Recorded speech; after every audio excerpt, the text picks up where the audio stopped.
Here at Hickory with Luke Baldwin. Now, Luke, before we get into the late model race tonight here at Hickory with Rick Ware Racing, you're doing the Modifieds Tour as well. So how's that season been going for you the last couple of weeks?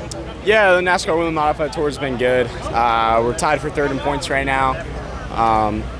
We've had a bunch of seventh-place finishes the last 4 races we finished 7th. So looking to pick it up a little bit, but, just a little bit of inconsistency here and there I think is biting us. So, just going to try to finish the season out a little stronger than we started. And fortunately got to miss a couple, so the points won't stay in the points battle. But then in the Smart Tour, we're leading the points by a decent chunk. So that season's going well as well.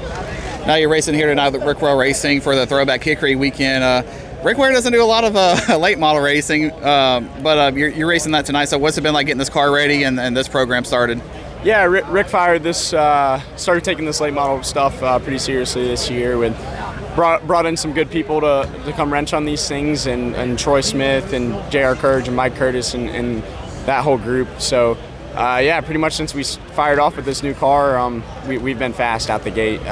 Won our first race out at Orange County, had speed at North Wilkesboro, and just slipped up a couple times, and are fast all weekend this weekend. Just missed it a little bit in qualifying, but yeah, it's been a lot of fun. I've known Rick for a long time through my dad, and so to kind of work side by side with him and grow the relationship with Troy Smith and all the guys, it's been a good time. And their shops combined with our modified shop, so I'm there every day with those guys, and so it's been cool to kind of grow that bond and start this program off and get a couple wins for them, and hopefully continue some momentum tonight.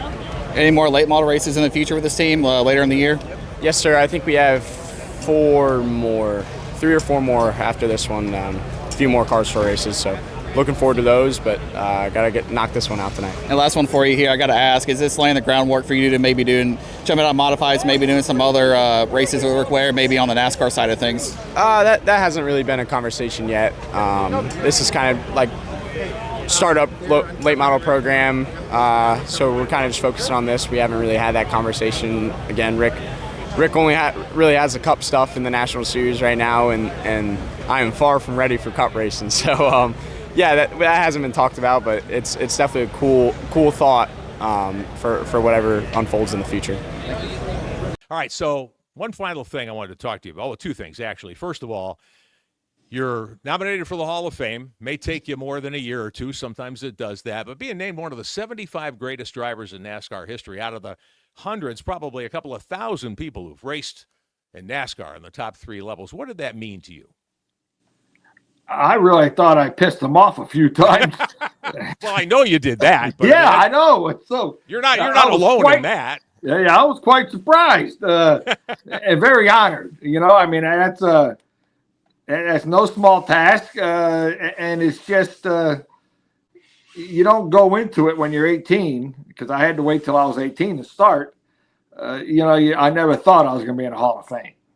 And then growing up, you see the guys. I would go to the racetracks and you see the black jackets and New England Auto Racing Hall of Fame guys. And I was, that guy's an old racer. Oh, that guy's an old racer.